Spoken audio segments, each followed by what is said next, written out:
Newspaper the Hindu और Indian express, anyone. मुझे लगता है कि मैंने द हिंदू पढ़ा था, लेकिन मुझे लगता है इंडियन एक्सप्रेस ज़्यादा अच्छा है, क्योंकि इंडियन एक्सप्रेस के आर्टिकल्स, एडिटोरियल्स सारे काफ़ी अच्छे होते हैं, एनालिटिकल होते हैं, और मेंस के पॉइंट ऑफ व्यू से काफ़ी सारे पॉइंट्स वो कवर होते हैं उसमें। और द हिंदू हो या इंडियन एक्सप्रेस हो, जो भी न्यूज़ है एक ना एक बार दोनों में कवर हो ही जाती है। तो इंडियन एक्सप्रेस अच्छा है मेरे ख्याल से द हिंदू से, क्योंकि द हिंदू पूरा ही क्रिटिकल है। बस क्रिटिकल पॉइंट ऑफ व्यू होना जरूरी नहीं है, हो सकता है आप थोड़ा अप्रिशिएट भी करने चाहिए होती है चीज़ों को। अगर गवर्नमेंट कोई अच्छा काम कर रही है तो उसको अप्रिशिएट भी करना होता है, यानी कि बस क्रिटिसाइज कर रहे हैं। कुछ चीज़ें गलत होती है, कुछ चीज़ें सही होती है, दोनों पॉइंट ऑफ व्यू देखना पड़ता है।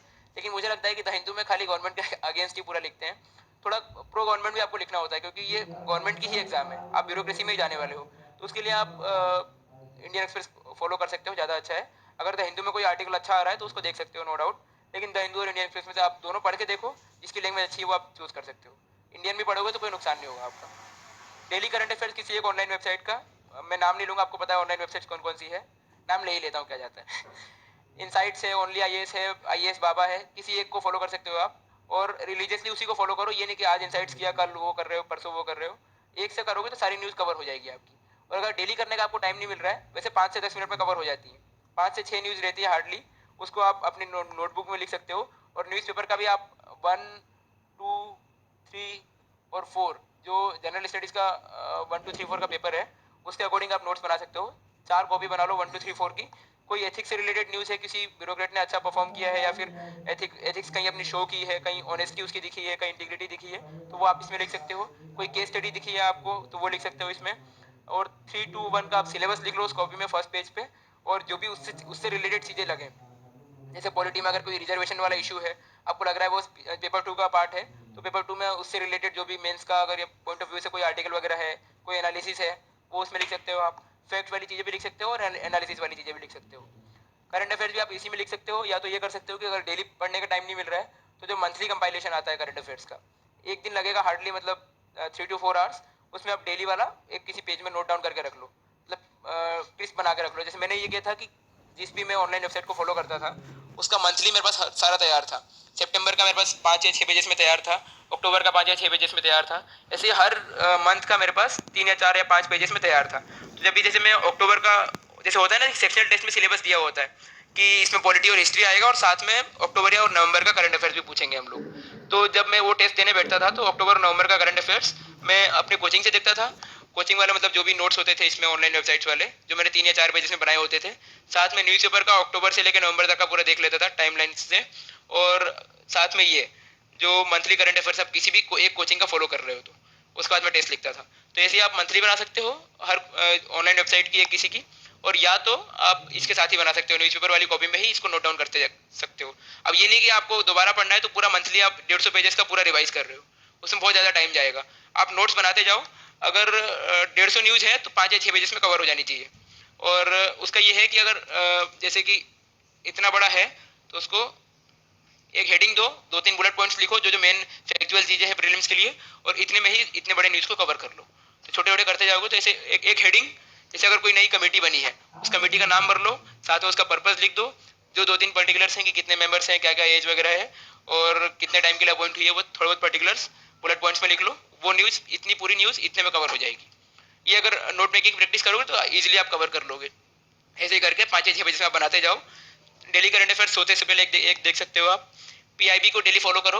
पीआईबी में रोज कभी कभी ऐसा होता है कि 5 to 6 न्यूज़ आर देयर, और sometimes it happens that there are more than 20 or 25 news, क्योंकि जैसे बजट आता है तो बजट वाले दिन बहुत ज़्यादा न्यूज़ होती है, या फिर कभी मंडे होता है तो बहुत सारी जो मिनिस्ट्रीज होती है वो अपनी नई नई स्कीम्स लॉन्च करती हैं, तो वो सारा पीआईबी में आपको मिल जाएगा। और जो डेली करंट अफेयर्स होता है जो भी किसी ऑनलाइन वेबसाइट का, वो सब पीआईबी और इन्हीं गवर्नमेंट वाली सोर्सेज से ही वो लोग न्यूज़ लेते हैं। तो कई कई बार वो छोड़ देते हैं, जो इंपॉर्टेंट चीज़ें होती हैं वो आपको पीआईबी से मिल जाएगी, जो वो लोग छोड़ देते हैं। तो पीआईबी आप डेली फॉलो करो। उसमें 70% जो न्यूज़ होता है वो कवर करने लायक नहीं होता है, मतलब कोई यूज़फुल यूज़ नहीं होता उसका, लेकिन 30% होता है, और वही 30% आपको लिखना है। और वो 30% पता चलेगा आपको जब आपने प्रीवियस ईयर पेपर्स देख रखे हैं, कि आपको पता है कि क्वेश्चन आते कैसे हैं, आपको पता है कि कौन सी चीज़ें अवॉइड करनी है। अगर 40,000 करोड़ किसी चीज़ के लिए गवर्नमेंट ने दिया है और ऐसा लगता है कि वो नहीं पूछ सकते, तो उसको मत लिखो। हर चीज़ लिखना जरूरी नहीं होती। कोई डेटा, कोई नया स्टेटिस्टिक्स गवर्नमेंट लॉन्च किया है, अगर उसको लगता है कि नहीं लिखना है तो मत लिखो, लेकिन जो इंपॉर्टेंट लगता है वो लिखते जाओ साथ में। विकास पीडिया एक बहुत अच्छी वेबसाइट है गवर्नमेंट की। गवर्नमेंट की है कि नहीं पता नहीं, लेकिन मुझे विकासपीडिया मैंने फॉलो की है। इसमें सारी स्कीम्स कवर्ड है गवर्नमेंट की जितनी अभी तक हैं, और सारी स्कीम्स की बेसिक ऑब्जेक्टिव्स, उसका क्या पर्पज है, वो सारा इसमें स्टेटेड है। मिनिस्ट्री वाइज है और सेक्टर वाइज भी है। जैसे हेल्थ है तो हेल्थ के लिए सारी स्कीम्स उसमें, हेल्थ सेक्टर में आप पेन करोगे तो सारा स्कीम्स आपको मिल जाएगी। और अगर मिनिस्ट्री वाइज करोगे तो मिनिस्ट्री वाइज भी आपको सारी स्कीम्स मिल जाएगी।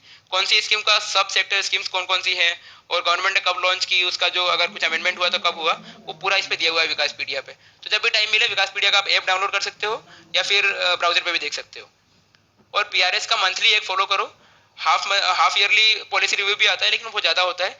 मंथली पॉलिसी रिव्यू करोगे तो गवर्नमेंट के रिसेंट जो लेजिस्लेशन है, अगर कोई नया ऑर्डिनेंस लेके आई है गवर्नमेंट, कोई नया बिल लेके आई है, अगर वो एक्ट बन गया है तो एक्ट ठीक है, बिल बन गया है तो बिल उतना इंपॉर्टेंट नहीं होता है जब तक वो एक्ट नहीं बनता। जब एक्ट बन जाता है तो वो यूपीएससी के लिए बहुत इंपॉर्टेंट हो जाता है। तो जो भी नए लेजिस्लेशन हैं वो सारे, जैसे कंज्यूमर प्रोटेक्शन एक्ट था लास्ट ईयर, वो एक्ट नहीं बन पाया लेकिन बिल था, तो जब भी वो आया तो पीआरएस में वो कवर्ड था। वो सारी चीज़ें देख लो उसमें। और जब भी आप किसी कोचिंग का या फिर जब भी आप कोई टेस्ट सॉल्व करोगे तो उसमें बेसिकली जो गवर्नमेंट से रिलेटेड जो चीज़ें हैं वो पीआरएस पीआईबी से ही पूछेंगे वो लोग। तो ये बहुत इजीली कवर हो जाएगा। योजना कवर करने का सिंपल तरीका ये है कि योजना में there are I think 8 to 10 articles in every Yojana, on which ever topic it is there. उसमें से आप कोई एक आर्टिकल ले सकते हो। सारे आर्टिकल्स में कंटेंट लगभग सेम होता है। मैंने 2-3 योजना पढ़ के देखी, मुझे लगा कि 8 से 10 जो भी आर्टिकल्स हैं सब में सेम कंटेंट है। कोई एक बढ़िया सा आर्टिकल लो और उसी को अपने वर्ड्स में लिख लो, उसी के पूरे नोट्स बना लो किसी एक ही आर्टिकल के, और बाकी सब चीज़ें छोड़ सकते हो आप। जैसे अर्बनाइजेशन पे है तो अर्बनाइजेशन पे सब सारे आर्टिकल्स में लगभग सेम ही चीज़ें होंगी, प्रॉब्लम्स होगा, सोल्यूशंस होगा, और जो गवर्नमेंट उसके लिए कर रही है वो होगा।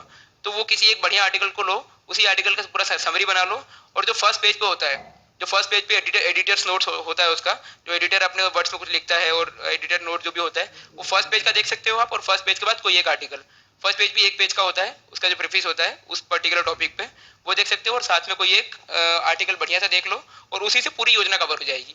तो योजना ऐसा पूरी पढ़ने की जरूरत नहीं है, 3 या 4 पेज का एक आर्टिकल पढ़ो, पूरी योजना कवर हो जाएगी। और आरएस टीवी का शो देख सकते हो आप, जब मेंस के लिए पढ़ रहे हो तो बिग पिक्चर वगैरह, और जब प्रीलिम्स के लिए पढ़ रहे हो तो साइंस मॉनिटर वाले शोज, जो साइंस के लिए काफ़ी इंपॉर्टेंट होते हैं। उसके बाद मंथली करंट अफेयर्स किसी एक कोचिंग का, किसी भी एक कोचिंग का, जैसे विजन हो सकता है या फिर आपकी कोचिंग हो सकती है, किसी भी एक का फॉलो करो। और इसको अलग रखो बिल्कुल। ऑनलाइन वेबसाइट्स का अलग होता है और इसका अलग होता है, दोनों दोनों को फॉलो करो, इसको मंथ के एंड में और इसको डेली। साथ में न्यूज़पेपर पढ़ रहे हो आप तो इतना बहुत एग्जॉस्टिव प्रिपरेशन हो जाएगी आपकी। इसके बाद मुझे नहीं लगता कि कुछ और पढ़ने की जरूरत है आपको। अगर कोई कुछ और सजेस्ट करता है तो फिर इट्स योर ओन चॉइस।